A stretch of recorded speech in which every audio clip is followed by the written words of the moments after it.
வணக்கம். நான் வந்து 1999ல் வந்து வார்னர் மியூசிக்கில் வேலைக்கு சேர்ந்தேன். அதுக்கு முன்னுக்கு நான் படிக்கிற டைம்லேருந்து ஒவ்வொரு செமஸ்டர் பிரேக்லேயும் வந்து இசை சம்மந்தமாக கற்றுக்கிறதுக்காக நிறையா நிறுவனங்களில் வேலைக்கு சேர்ந்துருக்கேன். அதன் அனுபவம் காரணமாக எனக்கு வந்து வார்னர் மியூசிக்கில் வேலை கிடைச்சிது. அதன் மூலமாக தமிழ் இசையமைப்பாளர்கள் தொடர்புலாம் கிடைச்சிது. குறிப்பாக இசைஞானி இளையராஜா, ஏஆர் ரஹ்மான் இவர்கள் போன்ற ஆட்களோட தொடர்பு கிடைச்சது. 2004ல் வந்து நான் வந்து சொந்தமாக இசை நிறுவனம் கொடுக்கணும், அக்னி மியூசிக்.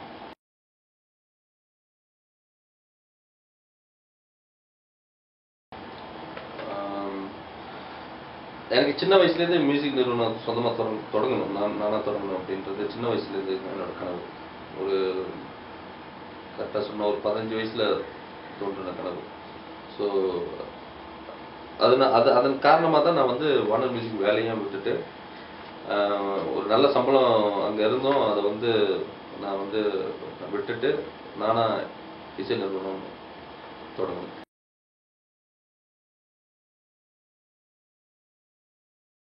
வந்து முதல்ல அவர் வந்து 2001ல் நான் அவரை சந்தித்தேன், வார்னர் மியூசிக் நிறுவனம் மூலிமா. அப்போ வந்து வார்னர் மியூசிக் வந்து இந்தியாவில் வந்து பிரான்ச் திறக்கணும் அப்படின்னு முடிவு பண்ணியிருந்தாங்க. அது சவுத் இந்தியாவிலேருந்து ஆரம்பிக்கணும் அப்படின்னு பிளான் பண்ணியிருந்தாங்க. அப்போ சில கம்போசர்களோட தொடர்புலாம் வேணும்னு கேட்டப்ப நான் வந்து இளையராஜா, ஏஆர் ரஹ்மான் இவங்க மாதிரி ஆட்கள் கூட அவங்களுக்கு தொடர்பு ஏற்படுத்தி கொடுத்தேன். அதன் காரணமாக நானும் வந்து தமிழ்நாடு செல்ல வேண்டியது இருந்தது. அதுதான் நான் அவரை பார்த்த முதல் சந்திப்பு. அதுக்கப்புறம் வந்து வார்னர் வந்து நிறையா பிளான் எல்லாம் சொன்னாங்க, அவருக்கும் பிடிச்சிருந்தது. அது நடக்காமல் போயிடுச்சு. அதுக்கு வேற ஒரு நிறைய காரணங்கள்லாம் இருக்குது, நடக்காமல் போயிடுச்சு. ஆனால் நான் வந்து அவர்கிட்ட இருந்த தொடர்பு வந்து எங்களுக்குள்ளே மேம்பட்டுக்கிட்டே வந்துச்சு. அவருக்காக நிறையா நான் வந்து ஈவன் ஹாலிவுட் சான்சஸ்க்கெலாம் ட்ரை பண்ணியிருக்கேன். சில மோஸ்ட்லி வந்து அதெல்லாம் சாம்பிள்ஸ் வேணும்னு கேட்பாங்க. சாம்பிள்ஸு நம்மக்கிட்ட, அதாவது ஒரு மியூசிக் இந்த மாதிரி படத்துக்காக இப்போ கிளாடியேட்டர் படத்துக்குலாம், ஏன்னா கிளாடியேட்டர் ஞாபகம் இருக்குன்னா அந்த டைமில் நான் வந்து அவர் கூட இந்த மாதிரியான வாய்ப்புகளை பற்றிலாம் பேசியிருக்கேன். ஸோ அதுக்கு வந்து சாம்பிள் மியூசிக் கேட்பாங்க. இந்த படத்துக்கு இப்படியான மியூசிக் தேவைப்படுது, இதுக்கு வந்து சாம்பிள் மியூசிக் கொடுத்தா அவங்க வந்து கம்போசர் வந்து அப்பாயிண்ட் பண்ணுவாங்க. அந்த மாதிரி டைம்லாம் நான் வந்து ராஜா சாருக்கு கொஞ்சம் ஹெல்ப்ஃபுல்லாக இருந்திருக்கேன். அப்போ அவரே வந்து சாம்பிள் இல்லாத நிலையில் அவரே வந்து என்கிட்ட வந்து அப்போ வந்து லஜ்ஜா மியூசிக் யாரும் இது வரைக்கும் கேட்டிருக்க மாட்டாங்க, ஃபுல் பேக்ரவுண்ட் ஸ்கோரையும் என்கிட்ட கொடுத்தாரு. ஸோ இந்த நட்பு, இந்த தொடர்பு, அவருக்காக நான் எடுத்த முயற்சிகள் காரணமாக எங்களுடைய நட்பு வந்து வளர்ந்துட்டு வந்தது. ஆமாம், ஏன்னா 2004ல் வந்து 2003, 2004 வாக்குலாம் நான் வந்து நானாக ஒரு இசை நிறுவனம் தொடங்கணும். இசை நிறுவனம்ன்றது இசை மேலே உள்ள காதல் தான் இந்த துறைக்கு வரணும்னு நான் விருப்பப்பட்டேன். பட் அதுக்கான இசை ஞானம்லாம் கிடையாது. அதனால் இசை நிறுவனம் தொடங்கி நான் விருப்பப்பட்ட இசையெல்லாம் வெளியாக்கணும் அப்படின்னு நான் விருப்பப்பட்டேன். அப்போ அந்த டைமில் வந்து பெரிய முதலீடுகள் இல்லை, எனக்கு பணபலம் இல்லை. இளையராஜாவிடம் இருந்த நட்பை பயன்படுத்தி நான் வந்து அவர்கிட்ட சொன்ன இந்த மாதிரி நான் ஒரு இசை நிறுவனம் தொடங்கணும், அதுக்கு நீங்கள் உங்கள் ஆல்பத்தை கொடுத்து உதவி பண்ணிங்கன்னா நல்லாயிருக்கும் அப்படின்னு. பட் அது ஃப்ரீயாலாம் வாங்க கிடையாது, நான் அட்வான்ஸ் கொடுத்து தான் குருரமணிக்கு தான் வாங்கினேன். அட்வான்ஸ் கொடுத்து அது ரமணாசிரமத்துக்கே கொடுத்தேன். அதுக்கப்புறம் வந்து அம்மா அப்பா மாலை, திருவாசகம் இதெல்லாம் நான் அவர்கிட்ட வாங்கினேன். இப்படி தான் என்னோட இசை வியாபார வாழ்க்கை தொடங்கினது.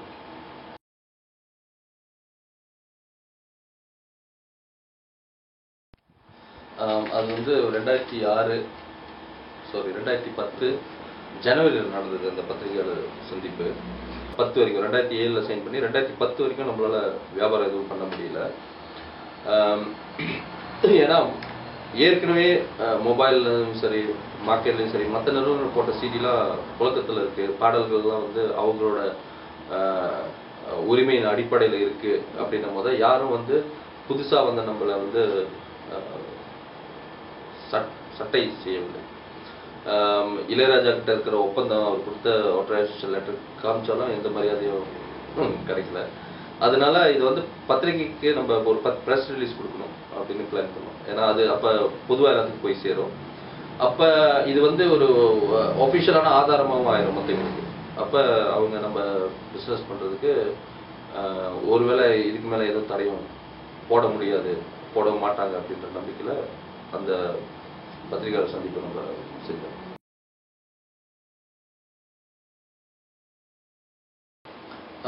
நாங்கள் வந்து 2 ஒப்பந்தம் அவர்கிட்ட சைன் பண்ணியிருக்கோம். ஒன்று வந்து சவுண்ட் ரெக்கார்டிங், ஒன்று வந்து பப்ளிஷிங். இது வந்து இந்த மாதிரியான அரேஞ்ச்மெண்ட் வந்து நான் நினைக்கிறேன் இந்தியாவிலே முதல் முறையாக நாங்கள் தான் பண்ணுறோம். அதாவது சப் பப்ளிஷிங் அப்படின்ற ஒரு டேர்ம்ஸில் அக்ரிமெண்ட் சைன் பண்ணுறது. இது ரெண்டுக்கும் என்ன வித்தியாசம், சவுண்ட் ரெக்கார்டிங் சப் பப்ளிஷிங்கும் என்ன வித்தியாசம்? சவுண்ட் ரெக்கார்டிங் அவர் பாடல்களை அப்படியே நம்ம மக்கள்கிட்ட கொண்டு சேர்க்குறது, ரேடியோ மூலியமாவோ மொபைல்ஸ் மூலியமாவோ இன்டர்நெட் மூலியமாவோ. சப் பப்ளிஷிங் அப்படின்றது வந்து அவரோட மெட்டுகளை, பாடல்களை, பேக்ரவுண்ட் மியூசிக்கை வேறு ஒருத்தர் வந்து சீரியலுக்கோ இல்லை சினிமாவுக்கோ விளம்பரங்களுக்கோ பயன்படுத்துகிறாங்க அப்படின்னா அதுக்கான முறையாக லைசன்ஸ் இருக்குது. அது ஏன்னா அவங்க பாடல்களை அப்படியே யூஸ் பண்ண போகிறது இல்லை, அந்த மெலோடியை திருப்பி கிரியேட் பண்ணுறாங்க. ஸோ அது வந்து டிஃப்ரெண்ட் டேர்ம்ஸ் காப்பிரைட்டில், இன்டர்நேஷ்னல் காப்பிரைட்டில். அப்போ அதுக்கு தனி அக்ரிமெண்ட் நம்ம சைன் பண்ணணும்.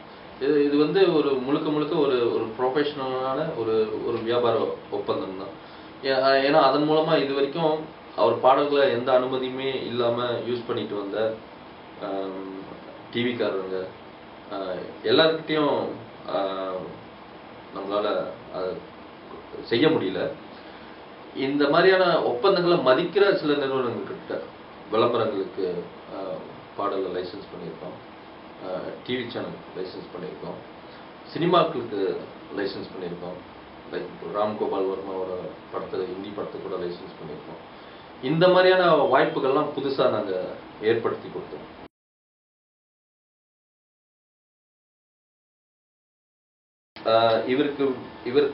இவர் சார்பாக காட்டிய ஆதாரங்கள் வந்து ஒரு 50 படத்துக்கு நம்ம காட்டணும். அதனால தான் 50 படம் இளையராஜா உரிமை கொண்டாடலாம் அப்படின்னு தீர்ப்பு வந்தது. மற்றதெல்லாம் வந்து அந்த எங்களை எதிர்த்து கேஸ் போட்ட வழக்கு தொடர்ந்த நிறுவனத்துக்கு தான் உரிமை, ஏன்னா அவங்க போதிய ஆதாரம் வச்சிருக்காங்க அப்படின்னு தீர்ப்பானது. அதுக்கு அந்த வழக்கு ஆக்சுவலி நடந்துட்டு இருக்கும் போதே ஒரு ராஜா சார் என்ன பண்ணார்னா, அவரோட பொலிட்டிக்கல் இன்ஃப்ளூயன்ஸ் யூஸ் பண்ணி ரேட் பண்ணி அந்த நிறுவனத்தை, அது ஏன் இன்ஃப்ளூயன்ஸ் அப்படின்னு சொல்றோம்னா, சிவிலில் வழக்கு இருக்கும் போது கிரிமினல் வழக்கு வந்து சிவிலில் அதுவும் அவர்கள் வழக்கு பண்ணியிருக்கிற நிலையில நம்ம இன்னொரு கிரிமினல் வழக்கு அந்த கேஸ் தொடர்பாகவே அவர் மேலே போட்டு அது நடத்த முடியாது, அதுக்கான வாய்ப்புகள் இல்லை. அப்படி பண்ணி அவர் வந்து நான் வந்து இனிமே இளையராஜா அவர்கள் பாடல்கள் எதையும் நான் வெளியிட மாட்டேன் அப்படின்னு அவர் ஒதுக்கிட்டார். அதனால அந்த மீத உள்ள ரைட்ஸும் வந்து இவருக்கு தான் அப்படின்னு முடிவானது அந்த கிரிமினல் ஆக்ட் படி. அதனால நம்ம வந்து எல்லா பாடல்களையும் இல்லை, சில குறிப்பிட்ட சில நிறுவனங்களுடைய பாடல்கள் மட்டும். ஏன்னா அந்த சில கேஸ் நம்ம தோத்துருக்கோம், சில டைட்டில்ஸ்லாம் ஒரு நிறுவனம் ஒரு 25 டைட்டில்ஸ் வச்சிருக்காங்க, நம்ம தோத்துருக்கோம். இன்னொரு நிறுவனம் பணம் வாங்கிட்டு வித்திருக்காரு அப்படின்றதெல்லாம் வந்து நம்ம ஆதாரங்களோட ப்ரூவ் பண்ண முடியல. அந்த கேஸ்லாம் இன்னும் பெண்டிங்ல இருக்கு. ஹைதராபாத், சென்னை நிறைய ஊர்கள் இருக்கு, அதெல்லாம் பெண்டிங்ல இருக்கு. ஸோ இதுதான் அந்த பார்ஷியல் தீர்ப்பு. அந்த அந்த அந்த பார்ஷியல் தீர்ப்புன்னு நான் மீன் பண்ணது. அதுக்கு அதன் பிறகு நான் வந்து அந்த தீர்ப்பின் அடிப்படையில் மற்ற ரைட்ஸையும் நான் வெளியிட செஞ்சேன்.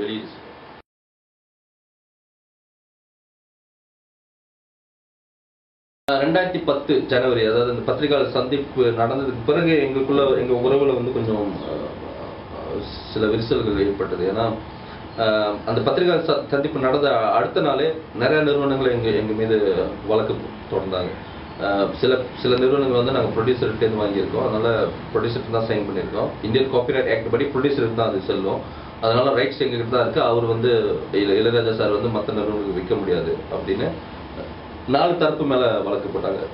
அகி மியூசிக் மீது, இளையராஜா அவர்கள் மீது, இளையராஜா மனைவி அவர்கள் மீதும், அப்புறம் இளையராஜா அவர்களின் நிறுவனத்தின் மீதும். சில நிறுவனங்களுக்கு வந்து அவர் வந்து கொப்பச்சொலி, அதாவது காலவரையறை இல்லாம வித்திருக்காரு பெரிய தொகைக்கு. அவங்க வந்து இவ்வளவு தொகை கொடுத்து நாங்க வாங்கியிருக்கோம் அவர்கிட்ட, அவர் எப்படி மற்ற நிறுவனத்துக்கு விற்க முடியும் அப்படின்னு வழக்கு பதிவு செஞ்சாங்க. இது ரெண்டும் எனக்கு கொஞ்சம் மன வருத்தத்தை அவர் மீது உண்டாக்குனுச்சு. ஏன்னா அவரு சொல்றதை நம்பிதான் நான் வந்து ஒப்பந்தத்துல கையெழுத்து போட்டேன். இப்ப மற்ற நிறுவனத்துல பணம் வாங்கியிருக்காரு, அதை மொத்தமா அவங்க கிட்ட வித்திருக்காரு, அப்படி அதெல்லாம் எங்க கிட்ட மறைச்சிருக்காரு அப்படின்றது எனக்கு பெரிய மன வருத்தத்தை உண்டு பண்ணது.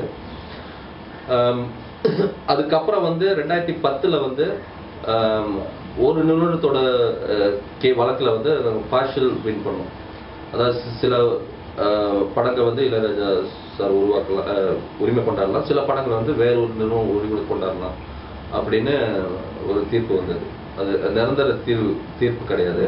அதாவது ரெண்டு தரப்பும் அத ஆதாரங்களோட கோர்ட்டுக்கு நிரூபிக்கிற வரைக்கும் இந்த தீர்ப்பு செல்லும் அப்படின்னு சொல்லியிருந்தாங்க. அந்த தீர்ப்பு வந்த உடனேயே மற்ற நிறுவனங்களுக்கு, அதாவது இளையராஜாக்கு தான் ரைட்ஸ் இருக்கு அப்படின்னு இது வரைக்கும் தெரியாம இருந்த எல்லா நிறுவனங்களும் அவரை வந்து அப்ரோச் பண்ண ஆரம்பிச்சாங்க. ஏன்னா அகி மியூசிக்கு நீங்க வந்து ராயல்டி பேசிஸ் தான் கொடுத்துருக்கீங்க, எங்ககிட்ட வித்துருங்க ஒரு பெரிய தொகைக்கு அப்படின்னு பேச்சுவார்த்தை நடக்க ஆரம்பிச்சோடனே அவர் வந்து எங்களை விட்டு கொடுக்க சொன்னார். இந்த ரைட்ஸ் எல்லாத்தையும் விட்டு கொடுத்துருங்க, உங்களுக்கு ஒரு சர்டன் கமிஷன் தரேன், அந்த அளவுக்குலாம் போனது அந்த பேச்சுவார்த்தை. அதுதான் வந்து அந்த காலகட்டம் தான் எனக்கும் அவருக்கும் மிகப்பெரிய விரிசல்கள் உருவான காலகட்டம்.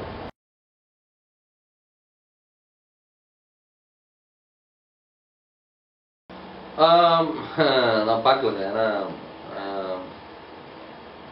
இன்னைக்கு எப்படி அவரை வந்து நிறைய பேர் அவர் சொல்றதை எல்லாம் நம்புறாங்களோ, அதே மாதிரி நானும் அப்போ வந்து அவர் சொன்னது எல்லாத்தையும் நம்பினேன். நான் எதையும் மறைக்க வேண்டிய அவசியம் அவருக்கு இருக்காது அப்படின்னு நான் நினைச்சேன். அதன் காரணமாக தான் நான் சைன் பண்ணேன். பட் ஆனால் அதுக்கப்புறம் வந்து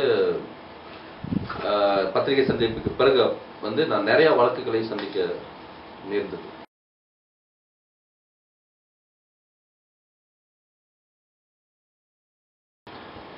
ஏன்னா நான் வெளியாக முடியாத சூழல் அது.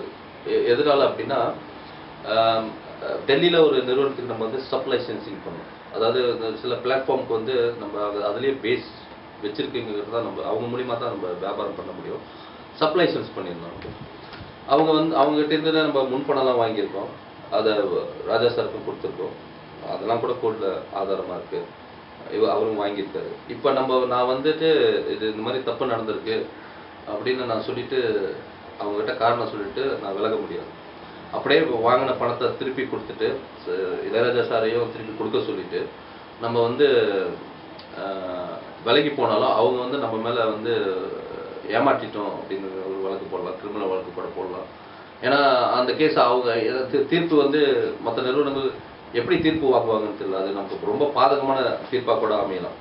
அதனால வேற வழி இல்லாம நான் இந்த கேஸை வந்து நடத்த வேண்டிய சூழல் வந்துருச்சு.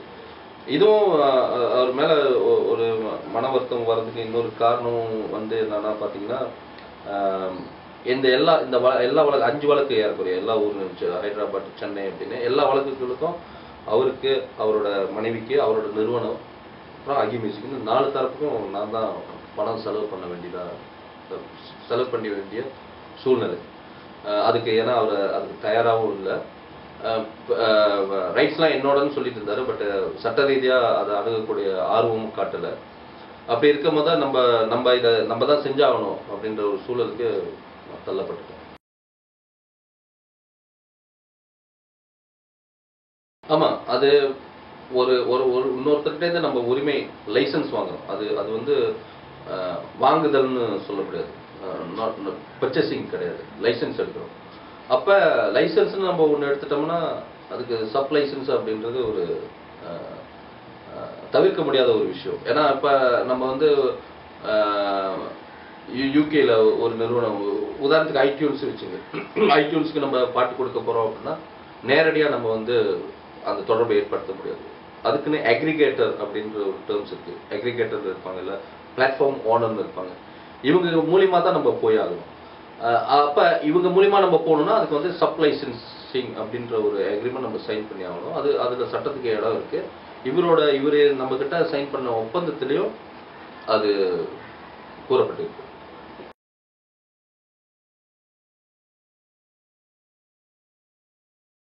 இதுக்கு காரணம் என்னன்னா 2013 அவர் வந்து எங்களுக்கு தெரியப்படுத்தாம வேற ஒரு நிறுவனத்துக்கிட்ட இந்த உரிமைகளை வந்து சைன் பண்ணி கொடுத்துருக்காரு. இது தெரிய வந்து நான் அவர்கிட்ட வந்து அவரை மீட் பண்ணி பேசினப்ப அவர் சொன்னார், பிள்ளைகளோட அப்ரோச்சரு எனக்கு என்ன பண்ணுறது தெரியல, ஏன்னா நாளைக்கு அவர்களுக்கு தான் இது உரிமையாக போக வேண்டியது. இப்போ அவங்க கேட்கும் போது எனக்கு என்ன வழி தெரியல, அதனால் மற்ற நிறுவனத்துக்கு நான் சைன் பண்ணிட்டேன், விட்டு கொடுத்துருங்க அப்படின்னு கேட்டேன். அதுக்கு நான் தயாராக இல்லை. காரணம் என்னன்னா, இது 2010 நடக்குது. ஒவ்வொரு தடவையும் வேற ஒரு நிறுவனம் ஏதாவது பெரிய தொகைக்கு பேச வந்தாங்கன்னா விட்டு கொடுத்துருங்கன்னு சொல்லியிருக்காரு. அது மாதிரி 2011 வேற நடந்தது. இப்போ 3ஆவது தடவையா அது நடக்குது. அவர் வந்து நாங்க ஏதாவது ஒப்பந்த மீறல்கள் செஞ்சிருக்கோம், அவருக்கு சரியா ராயல்ட்டி கொடுக்கல, இல்ல முறையா எதுவும் அக்ரிமெண்ட்ல இருக்கிற மாதிரி நடக்கல அப்படின்னு அவர் வந்து ஒரு ஒபிஷியலான டெர்மினேஷன் கொடுக்கலாம். அதை கடைசி வரைக்கும் அவர் பண்ணவே இல்லை. அன்அஃபிஷியலா விட்டு கொடுக்கணுவாரு. நான் அப்படி அன்அஃபிஷியலா விட்டு கொடுத்துட்டு போறேன் அப்படின்னா நான் மற்ற நிறுவனங்கள் தொடுக்கிற வழக்கையும் சந்திக்க வேண்டிய ஒரு சூழ்நிலைக்கு தள்ளப்படுவேன். ஏன்னா நான் சப் பப்ளிஷிங் அக்ரிமெண்ட் சைன் பண்ணியிருக்கேன் மற்ற நிறுவனங்களோட. ஸோ அப்படி இருக்கும் போது நம்ம பாட்டுக்கு ஒரு ஒரு அன்அஃபிஷியல் வேல ஒரு இதை பண்ணிக்கிறோம் அப்படின்னா நான் மற்ற நிறுவனங்களுக்கு பதில் சொல்ல வேண்டிய ஒரு கட்டாயத்தில் இருக்கேன். அந்த வழக்குகளை சந்திக்கிறதுக்கும் நான் வந்து தயாராக இல்லை. ஏன்னா ஏற்கனவே இவரோட வழக்குக்கு இவருக்கு, இவர் மனைவிக்கு, இவருடைய நிறுவனத்துக்கு எல்லாத்துக்கும் நான் தான் செலவு பண்ணியிருக்கேன். என்ன காரணம்னா நாளைக்கு வியாபாரம் பண்ண முடியும். நான் இப்போ கடன்பட்டு நான் செய்கிற இந்த செலவுகள்லாம் வந்து நான் வந்து திருப்பி பெற்றுடலாம், ஒரு பகுதியாவது பெற்றுடலாம் அப்படின்னு இருக்கிற சூழ்நிலையில இவர் விட்டு கொடுத்துட்டு போங்க அப்படின்னா ஃபைனான்ஷியல் விட்டுட்டாலும் திருப்பியும் நான் இன்னொரு வழக்குகளை சம்மந்தமே இல்லாம தேவையும் இல்லாம நான் சந்திக்க அதுக்கு நான் ரெடியா இல்லை. அதனால அவர் மேல வழக்கு போட வேண்டிய ஒரு சூழல் எனக்கு உருவானது.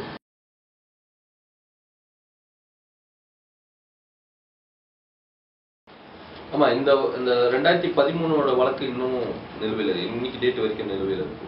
அதுக்கு இடையில அவர் வந்து 2014 செப்டம்பர்ல இன்னொரு வழக்கு பதிவு செய்யறாரு. என்னன்னா அகி மியூசிக் யாருன்னு தெரியாது, அவர்களுக்கு நான் எந்த ஒப்பந்தமும் தரல, ராயல்ட்டியோ அதுக்கான ராயல்ட்டியோ அவங்க இது வரைக்கும் கொடுத்ததில்லை, அதனால எங்க அனுமதி இல்லாம அதை வித்துட்டு வராங்க அப்படின்னு சொல்லி அவர் ஒரு பொய்யான வழக்கை அவர் பதிவு செஞ்சார். ஏன்னா 2010 ப்ரெஸ் ரிலீஸும் கொடுத்துருக்காரு, அகி மியூசிக் தான் நாங்கள் வந்து ரைட்ஸ் கொடுத்துருக்கேன் அப்படின்னு. அப்படி இருக்கும் போது நாங்கள் பதிவு பண்ண வழக்குலையும் அவர் வந்து அவரோட தரப்பு வாதத்தை தெரிவிச்சிருக்காரு. ஸோ அப்படி இருக்கும்போது 2014 இப்படி ஒரு நிறுவனத்துக்கு நாங்கள் எந்த அக்ரிமெண்ட்டும் சைன் பண்ணலை அப்படின்னு எப்படி வழக்கு பதிவு பண்ண முடியும்? அது மட்டும் இல்லாமல் இது வரைக்கும் ராயல்ட்டி கொடுக்கல அப்படின்னு பதிவு பண்ணியிருக்காரு. இதில் யார் சொல்வது உண்மை அப்படின்னு நீங்கள் கேட்டிங்கன்னா, இன்னைக்கு இந்த 3ஆம் மாதம் எங்களுக்கு ஆர்டர் வந்துச்சு இந்த அவருக்கு பதிவு பண்ண வழக்கில். அந்த ஆர்டர் நீங்கள் எடுத்து பார்த்தாலே உங்களுக்கு கிளியராக தெரியும். ராயல்ட்டிக்கு நாங்கள் கொடுக்கல அப்படின்னு தீர்ப்பு சொல்லலை. ஏன்னா நீதிமன்ற தீர்ப்புப்படி நாங்கள் ராயல்ட்டி கொடுத்துருக்கோம், அவரும் வாங்கியிருக்காரு அப்படின்னு தான் இருக்குது. பட் இந்த 2012 வரைக்கும் தான் ரைட்ஸ் செல்லும் அப்படின்றதும் தீர்ப்பு நீதிமன்றம் ஏற்றுக்குச்சு. அவரோட தரப்பு வாதத்தை ஏற்றுட்டு இருக்காங்க. 2012 வரைக்கும் தான் இந்த தீர்ப்பு, அதாவது எங்களோட ரைட்ஸ் 2012 வரைக்கும் தான் இவங்களுக்கு ரைட்ஸ் இருக்கு அப்படின்றத ஏற்றுக்கிட்டு அதன் அடிப்படையில் தான் தீர்ப்பு கொடுத்துருக்காங்க. அப்படி பார்த்தா ஒப்பந்தம் இருக்கு, அதை நீதிமன்றம் ஒத்துக்குதில்லை. ஆனால் வழக்கு அவர் பதிவு பண்ணும் போது அப்படியான எந்த ஒப்பந்தமும் இல்லை. 2010 நாங்கள் ப்ரெஸ் மீட்டிங், அப்படி ஒரு ப்ரெஸ் மீட்டிங்கே நான் கொடுக்கல அப்படின்னு சொல்லி பதிவு பண்ணியிருக்கேன். நீதிமன்றம் வந்து அவரோட ஒரே ஒரு வாதத்தை மட்டும் ஏற்றுக்குச்சு. ஏன்னா ஒய்ஃபுக்கு ட்ரான்ஸ்ஃபர் பண்ணி கொடுத்ததுல வந்து கால வரையறை இல்லாதனால 5 வருஷம் தான் செல்லும் அப்படின்றது ஏற்றுக்குச்சு. அந்த ஆர்டர் பார்த்தீங்கன்னா அதில் வந்து நாங்கள் ராயல்ட்டி கொடுக்கல அப்படின்றத கோர்ட்டு மறுக்கல. ஐ மீன் என்னன்னா, நாங்கள் ராயல்ட்டி கொடுத்துருக்கோம் அப்படின்னு நாங்கள் கொடுத்த ஆதாரத்தை கோர்ட்டு மறுக்கல. அதில் கிளியராக எழுதியிருக்காங்க, நீங்கள் ராயல்ட்டி வாங்கியிருக்கீங்க, அவங்க கொடுத்துருக்காங்க அப்படின்றத ஆர்டரில் தெளிவாக எழுதியிருக்காங்க. ஆனா இந்த 5 வருஷம் தான் செல்லும். ஏன்னா ஒய்ஃபுக்கு கொடுத்ததுல நாங்க வந்து கால வரையறை இல்லை அப்படின்ற வாதம் மட்டும் நாங்க சமர்ப்பித்த ஆதாரங்கள் வந்து நீதிமன்ற பார்வைக்கு போதவில்லைன்னு தான் சொல்லணும்னு நினைக்கிறேன்.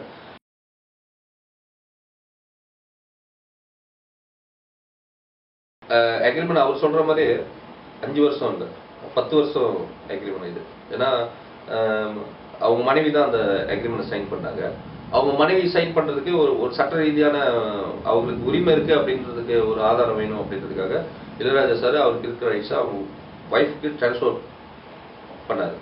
அதுக்கு ஒரு லெட்டர் கொடுத்தாங்க, இந்த மாதிரி என்னோட ரைட்ஸை வந்து மனைவிக்கு ட்ரான்ஸ்ஃபர் பண்றேன் அப்படின்ட்டு. ஸோ இதை சஜஸ்ட் பண்ணதும் அவர் தான் இந்த அரேஞ்ச் பண்ண. அப்படி இருக்கும் போது அக்ரிமெண்ட் வந்து 10 வருஷம் சைன் பண்றாங்க அப்படின்றது அவருக்கு தெரியும். நிறைய தடவை கம்யூனிகேஷன்ல இருக்கும் போதையும் ராயல்ட்டி பே பண்ணும் போதையும் இந்த கேள்வியை அவர் சொல்லவே இல்லை, கேட்கவும் இல்லை.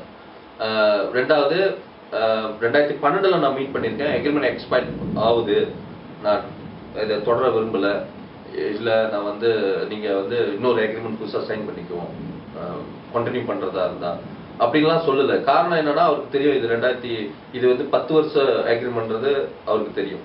அதே மாதிரி 2013 எனக்கு வந்து அவர் வந்து வேற ஒரு நிறுவனத்துக்கு சைன் பண்ணிட்டாரு அப்படின்னு எனக்கு நியூஸ் தெரியல. ஒரு அரை மணி நேரம் வரைக்கும் நான் அவரை மீட் பண்ணியிருக்கேன் ஸ்டுடியோல.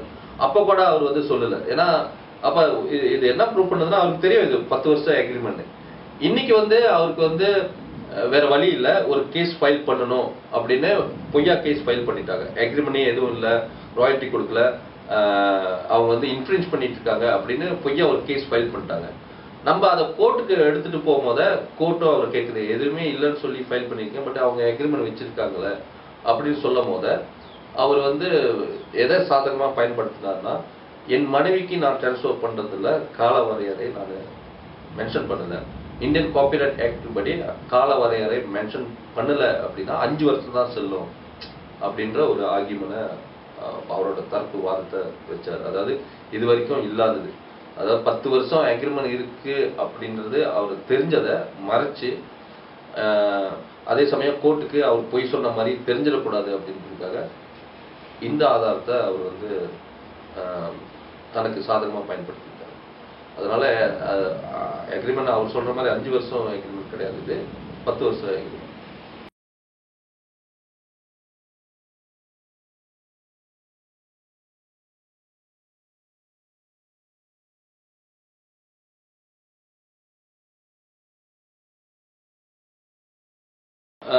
அது நீதிமன்றம் கேட்டிருக்க வேண்டிய கேள்வி. ஏன்னா இப்ப இந்த வழக்குல எனக்கு தான் அவருக்கு தான் உரிமை இருக்கு, நாங்க வந்து ஒப்பந்தங்கள் செய்யவில்லை எதுவும் அப்படின்னு சொல்லி அவர் வழக்கு தொடுத்தப்ப நீதிமன்றம் கேட்டிருக்கணும், அதுக்கு உங்களுடைய ஆதாரம் என்ன, உங்களுக்கு தான் ரைட்ஸ் இருக்குன்றதை நீங்க எப்படி ப்ரூவ் பண்றீங்க அப்படின்னு நீதிமன்றம் கேட்டிருக்கணும். எங்க விஷயத்துல பாத்தீங்கன்னா பல வழக்கு இன்னும் நிலுவையில் இருக்கு. ஒரு வழக்கு தோத்துருக்கும், ஒரு வழக்குல பார்ஷியல் தீர்ப்பு தான் வந்திருக்கு. அது ஒரு நிரந்தரமான தீர்ப்பு கிடையாது. அதாவது இரு தரப்புல யாராவது ஆதாரங்களை சமர்ப்பிச்சு அவங்களுக்கு தான் ரைட்ஸ் இருக்குன்னு முடிவாகிற வரைக்குமான தீர்ப்பு அப்படின்னு சொல்லியிருக்காங்க. ஸோ இது வந்து ஒன்றுக்கொன்று முரணான தீர்ப்பு. நீதிமன்றமும் கேட்கல, அவர்கிட்ட என்ன ஆதாரங்களும் கேட்கல, இது வரைக்கும் கொடுக்கவும் இல்லை அவரு. ஸோ இந்த சூழல்ல வந்து யாருக்கு உரிமை இருக்கு, அதாவது தயாரிப்பாளருக்கா இளையராஜா அவர்களுக்கா அப்படின்னு தெரியணும். அப்படின்னா அது தொடர்பா சம்பந்தப்பட்டவர்கள் தனியா வழக்கு போடணும். ஒருவேளை தயாரிப்பாளர்கள் போடணும், இல்லை இளையராஜா தயாரிப்பாளர்களுக்கு எதிராக போடணும். அப்பதான் உண்மை தெரியும், யார்கிட்ட தான் உண்மையுமே ரைட்ஸ் இருக்கு அப்படின்னு.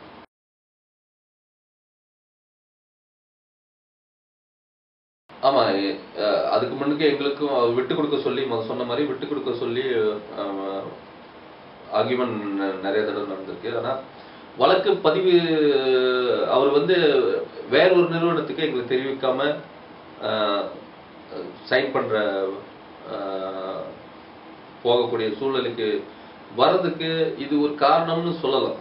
ஏன்னா இப்ப சாட்சி சொல்றதுக்கு ஆள் இல்லை, அதை அவங்க ப்ரூவ் பண்ணணும், அவங்க மனைவி தான் ப்ரூவ் பண்ணணும். அவங்க இல்லாத நிலையில இன்னைக்கு வந்து இது ஒரு வீக்கான சிச்சுவேஷன்ல தான் இருக்கு. ஸோ அது அவங்களோட மரணம் வந்து இதை இன்னும் சிக்கலாக்கிருச்சு அப்படின்னு தான் நான் சொல்லணும். இன்னொன்று, அவங்க அவரோட மனைவி வந்து சைன் பண்ண சில அடெண்டம் இதெல்லாம் வந்து அவங்களோட சைனே இல்லை அப்படின்லாம் 2013 கேஸில் அதை அவங்க மறுக்கலை. பட் இதில் வந்து மறுக்கிறாங்க, இந்த கேஸில் வந்து மறுக்கிறாங்க, திரும்ப ஒன்றுக்கு ஒன்று முறைனா மறுக்கிறாங்க, அது அவங்க சைனே இல்லை அப்படின்னு. அதெல்லாம் வந்து சட்ட ரீதியாக நம்ம ப்ரூவ் பண்ணோன்னா எத்தனை வருடங்கள் ஆகும் அப்படின்னு தெரியல. இதெல்லாம் வந்து ஒரு என்ன கேட்டால் இதெல்லாம் மனசாட்சிக்கு விரோதமான ஒரு ஒரு செயல்கள் அப்படின்னு தான் நான் சொல்லுவேன்.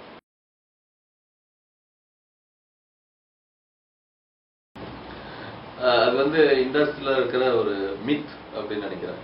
மித்னா என்ன சொல்றது தமிழ், அது அது ஒரு ஒரு அதாவது தமிழ்நாட்டில் மூளை முடுக்கெல்லாம் அவர் பாட்டு ஓடுது உண்மை. அதனால அவர் வந்து கோடிகள் இது இந்த அவருடைய பாடல்கள் கோடிகள் பொருளக்கூடிய ஒரு ஒரு விஷயமா பார்க்குறாங்க. பட்டு எங்களுக்கு அந்த அனுபவம் கிடையாது. ஏன்னா 2007 சைன் பண்ணி 2010 வரைக்கும் நாங்கள் வியாபாரம் பண்ணலை. 2010 ப்ரெஸ் ரிலீஸ் கொடுத்து இந்த வழக்கெல்லாம் ஒரு அளவு சரி வர்றதுக்கு 2011. அதுக்கு அங்கிட்டு இவருக்கும் எனக்கும் நடந்த பேச்சுவார்த்தைகள், என்னை விட்டு கொடுத்துட்டு போகணும் அப்படின்னு நடந்த பேச்சுவார்த்தைகள் 2012. அதனால எல்லா பிளாட்ஃபார்ம்லையும் எல்லா விதத்துலையும் எங்களால் வியாபாரம் பண்ண முடியாமல் இருந்தது. மலேசியாவில் பண்ணியிருக்கோம், வேறு சில நாடுகளில் டிஜிட்டல் பண்ணியிருக்கோம். பட்டு பெரிய மார்க்கெட் இந்தியா அப்படின்றாங்க. இந்தியாவில் நாங்கள் நுழையிறதுக்கே 2012 வரைக்கும் ஆயிடுச்சு. ஒரு 5 வருஷம் அங்கேயே வேஸ்ட் ஆயிடுச்சு. அதுக்கப்புறம் 2012லையும் 2013லையும் தான் நாங்கள் வந்து வியாபாரம் பண்ணியிருக்கோம். 2014 அதுவும் நின்றுச்சு. எப்படி கோடிகள் சம்பாதிச்சிருக்க முடியும்? இது ஒரு லாஜிக்கான கேள்வி. இன்னொன்று, ஆடிட்டிங் பண்ற ஆப்ஷன் அக்ரிமெண்ட்ல இருக்கு. அவருக்கு நம்மளோட கணக்கு வழக்குகள்ல சந்தேகம் இருக்கு, ராயல்டி ஒருவேளை சரியா தரலையோ அப்படின்ற மாதிரி சந்தேகம்லாம் வருதுன்னா வந்து ஆடிட் பண்ணலாம் அப்படின்னு ஒரு ஆப்ஷன் இருக்கு. அதை இது வரைக்கும் அவர் பண்ணது இல்லையா? ஒவ்வொரு டைமும் நம்ம ராயல்டி கொடுப்போம், ராயல்டி ரிப்போர்ட்டு, பாட்டு லிஸ்ட்டு எல்லாத்தையும் சேர்த்து கொடுப்போம். பார்த்துட்டு திரும்ப கொடுத்துருவாங்க நம்ம கிட்டேயே. நாளைக்கு என் மேலே சந்தேகம் வந்துட போதுங்க, அதனால வச்சுங்க அப்படின்னா, இல்லை இதில் வந்து வேறு சில பிரச்சனைகள் வரும். அப்ப இத்தனை வருஷம் வரைக்கும் என்கிட்ட ராயல்டி வாங்கினதுக்கும் என்னோட ரிப்போர்ட் எடுத்து பார்க்குற வரைக்கும் அவங்களுக்கு தெரியாதா இது கோடிகள் சம்பாதிச்சிருக்கிறதா இல்லையா அப்படின்னு. ஸோ ஒருவேளை எல்லாரும் நினைக்கிற மாதிரி இது கோடிகள் பொருளக்கூடிய பாடல்களா இருக்கிறோம், எங்களுக்கான அந்த சந்தர்ப்பத்தை அவர் கொடுக்கலையே. நஷ்டம் தான் நிறையா இருந்திருக்கும் கேஸ் போட்டதுல இருந்து. அதுக்கப்புறம் ஒவ்வொரு தடவை அவருக்காக நான் வந்து அவர் கூப்பிடும் போதெல்லாம் சென்னைக்கு போறதுன்னு கடன்கள் தான் நிறையா இருக்கு. இன்னைக்கு வந்து ஆடிட் பண்ணலாம் யார் வேணாலும், அதுல பார்த்தாலே தெரிஞ்சிடும் கடன்கள் எங்களுக்கு ஜாஸ்தியா இருக்கா இல்ல கோடிகள் எங்களோட பேலன்ஸ் இருக்கா, என்னோட பேலன்ஸ்ல இருக்கா அப்படின்னு.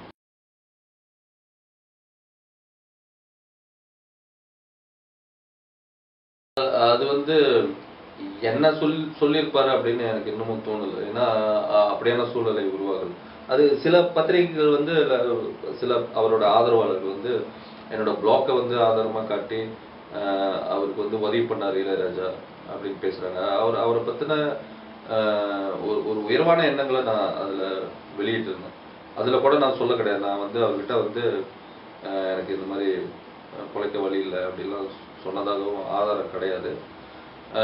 அதனால அவரு என்ன குறிப்பிட்டு சொல்லியிருக்க வாய்ப்பு இல்லை. இன்னொன்று பார்த்தோம்னா 2006 அவர் தான் போஸ்ட் பண்ணார் நம்மள. என்னோட பழைய பாட்டுலாம் நீங்க எடுத்து வெளியிடுங்க, யாரும் எனக்கு ராயல்டி கொடுக்கல, அக்ரிமெண்ட் எக்ஸ்பயர் ஆயிடுச்சு, எல்லா காலகட்டத்திலையும் இருந்தால் சொல்லிட்டு இருக்காரு. அப்படி சொல்லி அவர் தான் அப்ரோச் பண்ணாரு நம்மள. அதுக்கு காரணம் என்னன்னா, எனக்கும் அவருக்கும் இருந்த உறவு அப்படி இருந்தது. ஏன்னா நான் நிறைய அவருக்கு வெளிநாட்டு தொடர்புகளை ஏற்படுத்தி கொடுத்துருக்க. பண்டிட் ரவிசங்கர் கிட்ட பேசியிருக்க. ஜுபின் மேத்தா அவர் ஒரு ஸ்கூல் ஸ்டார்ட் பண்ணணும், ஒரு மியூசிக் ஸ்கூல் ஸ்டார்ட் பண்ணணும், ஜுபின் மேத்தாவோட காலேஜ் இருக்கு, அது கூட சேர்ந்து அப்படிலாம் அவர் சொன்னதுக்கு ஜுபின் மேத்தா கிட்ட நான் வந்து அவருக்கான அப்பாயின்மெண்ட் ஏற்பாடு பண்ணியிருந்தேன். அது மட்டும் இல்லாமல் ஹாங்காங்ல தாய்வான்ல ஒரு சைனீஸ் படத்துக்கு அவரோட பாடலை நாம் எந்த ஒரு ஷேர் கமிஷனோ இல்லை ராயல்ட்டியோ எடுத்துக்காம 100% அவருக்கே போகிற மாதிரியான ஏற்பாடுகள்லாம் செஞ்சு கொடுத்தேன். இந்த நம்பிக்கையின் அடிப்படையில், எனக்கு இருக்கிற தொடர்புகளின் அடிப்படையில், இல்லை எனக்கு இருக்கிற திறமையின் அடிப்படையில் நான் வந்து இதை செஞ்சு கொடுக்க முடியும் அப்படின்னு அவர் நம்பினார். அவரோட பாட்டெல்லாம் முறையாக அவருக்கு உரிமை போகணும், ராயல்ட்டி போகணும், இதை வந்து அகிலன்ஸ் தான் செய்ய முடியும் அப்படின்னு அவர் நம்பினால தான் அவர் வந்து நம்மளை வற்புறுத்திட்டு இருந்தார். வற்புறுத்தல் காரணம் என்னன்னா, நான் வந்து அதுக்கு சம்மதிக்கல. ஏன்னா எனக்கு பயம், நிறைய நிறுவனங்களை உரிமை கொண்டாடிட்டு இருக்கும்போது நான் எப்படி இதை பண்றது அப்படின்ற பயத்தினால நான் வந்து காலம் தாழ்த்திட்டு வந்ததுனால அவர் அப்படியான வற்புறுத்தல்களை செஞ்சாரு. அப்படி இருக்கும்போது அந்த அவரோட அந்த பேட்டி வந்து என்ன குறிப்பிட்டு சொல்றதா எனக்கு தெரியல. அதுக்கு காரணம் என்னன்னா, அவரு வழக்கு எங்க மேல வழக்கு பதிஞ்சு அது வழக்கு நடந்துட்டு வந்துருக்கிற சூழல்ல எந்த ஆதாரமும் இல்லாம. ஏன் அப்படி சொல்றோம்னா, எந்த ஆதாரம்னா, அவர் ஒரே நாள்ல தடை உத்தரவு வாங்கினார்னு சொன்னோம் இல்லையா, அதுல அந்த தடை உத்தரவு வந்த கையோட நாங்க வந்து அலுவலகத்தை முடியும். எந்த சீடியும் கடைகளுக்கு அனுப்பல, எந்த பேமெண்ட்டையும் நாங்கள் வாங்கல. அதாவது இன்வாய்ஸ் போடும் போது இளையராஜா சாரோட சீடி மற்றவர்களோட சீடின்னு ஒரு இன்வாய்ஸ் தான் போடுவோம். இப்போ இளையராஜா சாரோட சீடியை விட்டுட்டு மற்ற சீடிக்கான பேமெண்டையாவது கொடுத்துருங்க அப்படின்லாம் வாங்க முடியாது. அந்த இன்வாய்ஸை அக்கௌண்டிங் ப்ராப்ளம் எல்லாம் வரும். அதனால ஒட்டுமொத்தமாக எங்களோட வியாபாரத்தை நாங்கள் முடக்கி வச்சிருந்தோம்.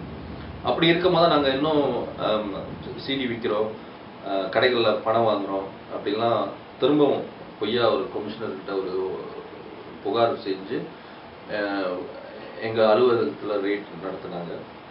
அதுக்கப்புறம் வந்து பத்திரிகை ரெய்டிக்கு வந்தாங்க போலீஸ், பட் ஆதாரங்கள் இல்லை. அதனால எந்த ஆக்ஷனும் எடுக்கப்படலை. ஆனால் அதன் தொடர்ச்சியாக நடந்த தொல்லைகள், மிரட்டல்கள், பத்திரிகையில் வந்து அகி மியூசிக்கின் திருட்டுத்தனம் அம்பலம், அதனால போலீஸ் ரெய்ட் பண்ணாங்க, சிடி பறிமுதல் அப்படின்னு ரொம்ப மோசமாலாம் எழுதிட்டு இருந்தாங்க. இது வந்து சட்டத்துக்கு புறம்பான ஒரு செயல் ஒன்று. ரெண்டாவது வந்து இதன் தொடர்ச்சியாக வர தொல்லைகள் இருக்குல்ல. நான் மலேசியா ஆளு, நான் எப்பயாவது சென்னைக்கு வரேன், அது இங்கே வந்துடுறேன். பட் அங்கே என்னிடம் வேலை செய்கிறவர்கள், என்னோட நண்பர்கள், தெரிந்தவர்கள்னு எல்லா தரப்பு மேலேயும் வந்து ஒரு சட்டத்துக்கு விரோதமான நடவடிக்கைகள் மேற்கொள்ளப்பட்டது. அதனால வேற வழி இல்லாமல் நான் இதை நிறுத்தணும் அப்படின்றதுக்காக அவர் மேலே ஒரு போலீஸ் கமிஷனர்கிட்ட நான் கம்ப்ளைண்ட் பண்ண வேண்டியதாகிடுச்சு.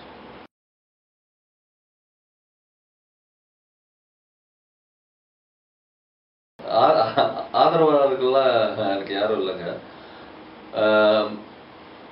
இளையராஜா ஃபேன்ஸ் கிளப் தான் வந்து இதை ரொம்ப பெரிதுபடுத்தினதுன்னு நான் நினைக்கிறேன். ஏன்னா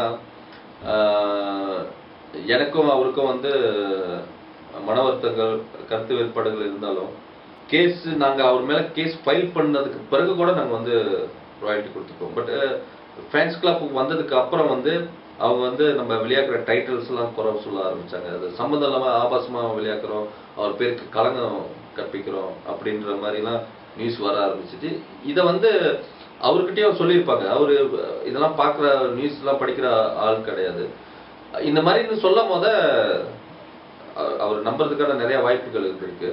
அது மட்டும் இல்லாமல் இப்போ நாங்கள் வழக்கு போட்டப்ப அதையும் மோசமாக எழுதுனாங்க. அவரு எங்கள் மேலே வழக்கு போட்டப்பையும் மோசமாக எழுதுனாங்க. அதுவும் நிரூபிக்கப்படாத எல்லா விஷயத்தையும், ஒப்பந்தம் இல்லை, திருட்டுத்தனமாக விளையாட்டி கொண்டிருக்கிறார்கள், இதுவரைக்கும் சம்பாதிச்சதுல 5 காசு கொடுக்கல, இந்த மாதிரிலாம் வந்து அது மூலம் சில பேர் மிரட்டல்கள் கூட கொடுத்துருக்காங்க நமக்கு. ஸோ இந்த மாதிரி இந்த விஷயத்த ரொம்பவும் மோசமாகவும் பொறுப்பு இல்லாமலும் அவங்க செஞ்சாங்க. அதுக்கு வந்து சில பேர் வந்து என்னை பற்றி தெரிந்தவர்கள், நிறுவனத்தோட எல்லா செயல்பாடுகளும் தெரிந்த பல தீவிர இளையராஜா ரசிகர்கள் வந்து எனக்காக ஆதரவு குரல் கொடுத்தப்ப அவங்களோட மெம்பர்ஷிப்லாம் டெர்மினேட் பண்ணாங்க. இதை பற்றி நான் வந்து ஏற்கனவே ஒரு நேர்காணல்ல சொல்லியிருக்கேன். அது வந்து அவர் பேரை கலங்கப்படுத்தணும் அப்படின்னு, அதாவது அவர் பாடல்களே வியாபாரம் செஞ்சுட்டு இருக்கோம். யாருக்கு? அவரோட தீவிர ரசிகர்கள். அப்படி இருக்கும் போது அவர் அவர் பேரை நாங்க கலங்கப்படுத்துறதுனால எங்களோட வியாபாரம் தான் பாதிக்கப்பட போகுது. அவரோட தீவிர ரசிகர்களோட வெறுப்பை தான் நாங்க சம்பாதிக்க போறோம். அப்படி இருக்கும்போது வியாபாரத்துல இருக்கிற ஒரு நிறுவனம் வந்து எப்படி இந்த மாதிரியான செயல்களை செய்வாங்க? அது லாஜிக்கா நீங்க அண்டர்ஸ்டாண்ட் பண்ணிக்க வேண்டிய ஒரு விஷயம். அக்ரிமெண்ட் இருக்கு, வேலிட்டா இருக்கு, பிசினஸ் நடந்துட்டு வரும் போத அவர் பேரை வந்து கெடுக்கிறதுனால எங்களுக்கு என்ன ஆதாயம் கிடைக்க போகுது? இதை வந்து திசை திருப்பி என்னமோ பேசினாங்க. அதுக்கு நான் என்னோட இன்னொரு நேர்காணல்ல விளக்கம் கொடுத்துருக்கேன். நீங்க அதை பார்த்து தெரிஞ்சுக்கலாம். ஆமா. ஆக்சுவலி வழக்குக்கு முன்னுக்கு வந்து வழக்குக்கு முன்னுக்கும் மோசமா பேசினாங்க. ரொம்ப தரக்குறைவான வார்த்தைகள்லாம் திட்டியிருக்காங்க. வழக்கு தீர்ப்பு அவங்களுக்கு சாதகமா வந்த பிறகு அதை விட இன்னும் 2 மடங்கு ஜாஸ்தியாவே வந்து நம்மளை பத்தி மோசமா எழுதுறாங்க. நான் இந்த வழக்கு வந்து நமக்கு எதிராக தீர்ப்பு வந்த பிறகு கூட நான் அப்பீல் போகணும் அப்படின்ற எண்ணத்துல இல்லை. ஏன்னா அதுக்கான டைமை நம்ம செலவு பண்ணணும், பணத்தை செலவு பண்ணணும். இது வரைக்கும் வழக்குகளுக்காக போன பணம் தான் ஜாஸ்தி. அதனால அப்பீல் வரைக்கும் போகணும் அப்படின்ற ஆர்வம் இல்லாமல் இருந்தேன். பட் இவர்களோட இந்த தொடர் தாக்குதல் தான் வந்து நான் வந்து நீங்க அப்பீல் நான் போயே ஆகணும், போயே தீரணும் அப்படின்ற ஒரு அவ்வளவு ஆதாரங்கள் இருக்கும் போது நம்ம வந்து அமைதியா இருக்கிறதுனால வந்து எந்த பயனும் இல்லை அப்படின்றத இவர்களோட தொடர் தாக்குதல் வந்து நமக்கு காட்டிக்கிட்டே இருக்கு. அதனாலேயே நான் வந்து இந்த அப்பீல் போகணும் அப்படின்ற முடிவு எடுத்தேன். அது பதில் தெரியலங்க எனக்கு. ஏன்னா ஒவ்வொரு தடவையும் வேறு நிறுவனங்கள், ஏன்னா சில நிறுவனங்கள்லாம் வந்து பேச்சுவார்த்தை நடத்தும் போது என்னை கூப்பிட்டுருக்காரு, நீங்க கண்டிப்பா வந்து இருக்கணும்னு.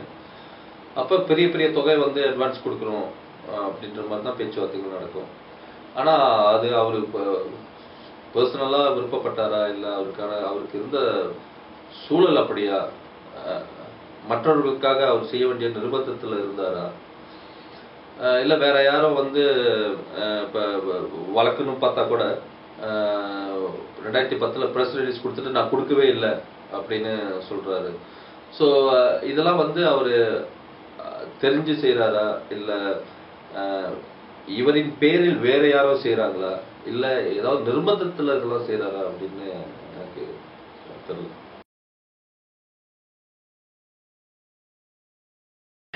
அவர் இசை இல்லாம நான் வந்து அவர் இசையை தவிர்த்து மற்ற இசைகளும் நாங்க வெளியிட்டுட்டு வரோம். தெலுங்கு பாடல்கள் வெளியிட்டுட்டு வரோம், ராஜஸ்தான் பாட்டு வெளியிட்டுட்டு வரோம், சொந்த தயாரிப்புகள் இருக்கு. அது இல்லாம அமெரிக்கா நிறுவனத்தோட ஆங்கில பாடல்கள்லாம் நாங்க வெளியிட்டுட்டு வரோம். ஸோ புது புது ஆங்கில ஆர்டிஸ்ட்கள் வெளியாக்குற பாடல்களும் நமக்கு அப்பப்ப நம்ம வெளியிட்டுட்டு வரோம். இளையராஜா பாடல் வந்து இன்னைக்கு நமக்கு தடை உத்தரவுனால நாங்க அதை வியாபாரம் பண்ண முடியாம இருக்கிறது ஃபைனான்சியலி பாதிப்பு தான். இன்னொன்னு, நான் வந்து என்ஜாய் பண்ணி செஞ்சது அவரோட பாடல்கள் சம்பந்தப்பட்ட வேலை தான். மாஸ்டரிங் இதெல்லாம் வந்து ஒரு ரசிகனா நான் வந்து விருப்பப்பட்டேன். எத்தனையோ மியூசிக் வந்தாலும் அவர் மியூசிக்கை நான் வந்து இத்தனைக்கும் பழைய மியூசிக்கா இருந்தாலும் அவர் மியூசிக்கை இன்ன வரைக்கும் அதே உற்சாகத்தோட நான் வெளியிடுறேன். ஏன்னா அந்த இசையின் மேல இருக்கிற காதல், அந்த மாதிரி வேலைகள்லாம் இப்ப செய்ய முடியல அப்படின்றது எனக்கு இந்த பணத்தை விட இது பெரிய பாதிப்புன்னு சொல்லலாம். அது மட்டும் இல்லாம இந்த தடை உத்தரவுல வந்து அவர் வந்து சில பாடல்களுக்கும் சேர்த்து தடை உத்தரவு வாங்கி, தீர்ப்புல டைட்டில்லாம் மென்ஷன் பண்ணல ப்ராப்பரா. ஆனா எப்படியான சூழ்நிலை உருவாயிருச்சுன்னா இளையராஜா சம்பந்தப்பட்ட எந்த பாடல்களும் நாங்க வெளியாக்க முடியாது அப்படின்ற ஒரு சூழல் உருவாயிருச்சு. ஆனா இதுல பாத்தீங்கன்னா இப்ப மணிகண்டன் கீதமாலாம் நம்ம வந்து ப்ரொடியூசர்கிட்ட இருந்து வாங்கணும். ப்ரொடியூசர் வந்து அதுக்கான ஆதாரங்கள் வச்சிருக்காரு, அது அவர்கிட்ட தான் ரைட்ஸ் இருக்குன்னு அதெல்லாம் செக் பண்ணி தான் இந்த அனுபவங்களுக்கு பிறகு எந்த அக்ரிமெண்ட்டும் இப்ப நாங்க வந்து ஒரு ஆள் ஒரு சொல்றத நம்பியே செய்யறது இல்லை. அதுக்கு சம்பந்தமான மற்ற ஒப்பந்தங்கள்லாம் இருக்கான்னு செக் பண்ணி தான் செய்யறோம். அந்த மாதிரி நாங்க வந்து மணிகண்டன் கீதமாலா, தாண்டவ கோணி, செங்காத்து பூமியிலே அப்படின்னு இவர்கிட்ட இளையராஜா அவரிடம் இருந்து வாங்காத ரைட்ஸ் கூட நாங்க வந்து வாங்கியிருக்கோம். அவர் பாடல்கள் ஆனா வேறு ஆளுகிட்டே இருந்து வாங்கியிருக்கோம். அது அது எதையுமே இப்போ வந்து செய்ய முடியாத மாதிரி நிறுத்திருக்காங்க. இதுக்கெல்லாம் நாங்கள் வந்து லட்சங்கள் கொடுத்துருக்கோம். இதெல்லாம் பெரிய இழப்பு எங்களுக்கு. என்னுடைய பாடலுக்கு வந்து அக்ரிமெண்ட் எக்ஸ்பயர்ட் ஆயிடுச்சோ இல்லை எனக்கு தான் உரிமை இருக்கு அப்படிலாம் அவர் எப்படி வாதங்களை கொடுத்தாலும் ஒரு பிசினஸ் எத்திக் வேணும் இல்லையா? வேறு ஒருத்தர்கிட்ட பணம் வாங்கிட்டு பாடல்களை செஞ்சு கொடுத்துட்டு அதை வாங்கினவரு நம்ம கிட்ட விற்கும் போது திரும்பவும் அதுக்கு உரிமை கொண்டாடுறது எந்த வகையில நியாயம்? அதை எப்படி இவர் ஜஸ்டிஃபை பண்றாரு அப்படின்றதும் எனக்கு தெரியல.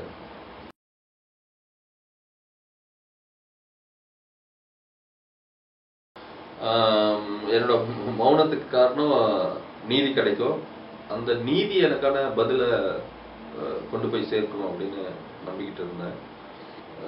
அப்பீல் போடலான்றது 100% எந்த மாற்று கருத்தும் கிடையாது. அதனால இந்த டைமாவது நான் வந்து பேசி ஆகணும், சொல்லி ஆகணும் அப்படின்னு நான் நினைக்கிறேன். இதுக்கு இன்னொரு காரணம் என்னன்னா, ஏற்கனவே வந்து அவர்கள் போட்ட எல்லா நியூஸ்லையும், அவர் வெளியீடு செஞ்ச எல்லா நியூஸ்லையும் நம்மளை பற்றி ரொம்ப கேவலமாக எழுதியிருந்தாங்க.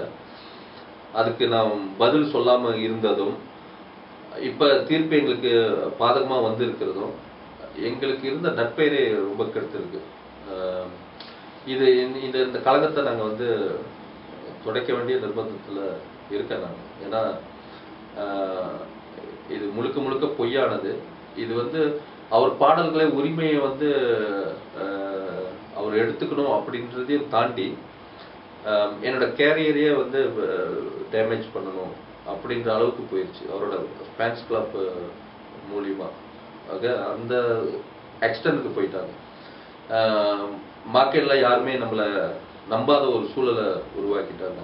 ஆர்டிஸ்டாக இருக்கட்டும், மற்ற ரெக்கார்ட் கம்பெனிஸாக இருக்கட்டும், நம்மளோட கிளையனாக இருக்கட்டும், இளையராஜாவுடைய ரசிகர்கள், இசை ரசிகர்களாக இருக்கட்டும், எல்லாருக்கிட்டையும் ஒரு நம்பகத்தன்மை போயிடுச்சு. அதனால அப்பீல் போடலான்னு முடிவெடுத்த இந்த தருணத்தில் நான் வந்து ஒரு நேர்காணல் கொடுத்தா அது ஒருவேளை சந்தேகத்தில் இருக்கிறவர்களுக்கும் எங்கள் மீது நம்பிக்கை இழந்தவர்களுக்கும் எங்கள் மீதான நம்பகத்தன்மையை மீட்டெடுக்கிறதுக்கு ஒரு வாய்ப்பாக இருக்குன்னு நான் நினைக்கிறேன். அது தெரிலங்க. நாங்கள் அதை எதிர்பார்க்கல. ஏன்னா எவ்வளோ காலம் ஆகும் அப்படின்றதும் தெரியல. அப்பீல்னு நாங்கள் ஜெயிப்போமா அப்படின்றதும் தெரியல. இதை எதிர்பார்த்து நாங்கள் வந்து அப்பீல் போடலை. அப்படியே ஒருவேளை ஜெயிச்சாலும் நாங்கள் வந்து திரும்ப வியாபாரத்தை தொடங்கினாலும் இழந்த இத்தனை வருட காலமாக 2007 இத்தனை வருட காலமாக இழந்த பணத்தெல்லாம் மீட்க முடியும் அப்படின்னு தோணலை. கண்டிப்பாக அது முடியாது. ஆனால் இந்த அப்பீல் நாங்கள் போகிறதுனால, இந்த நேர்காணல் நான் கொடுக்கறதுனால எங்களை பற்றின உண்மையும் மக்களுக்கு தெரியும் அப்படின்னு நான் நினைக்கிறேன். ஏன்னா இது வரைக்கும் நான் வந்து எந்த நேர்காணலும் கொடுக்கல, எந்த தகவலும் என் தரப்புலேருந்து என்னால் சொல்லப்படலை. இந்த அப்பீல் மூலியமாகவும் இந்த நேர்காணல் அதன் காரணமாக நான் இப்போ கொடுக்குற இந்த நேர்காணல் வழியும் மற்றவர்களுக்கும் உண்மை தெரிவித்தோம் அப்படின்றது தான் என்னோட நோக்கம். நம்மளோட பத்திரிக்கைக்கும் யோகி உங்களுக்கும் என்னுடைய நன்றிகள்.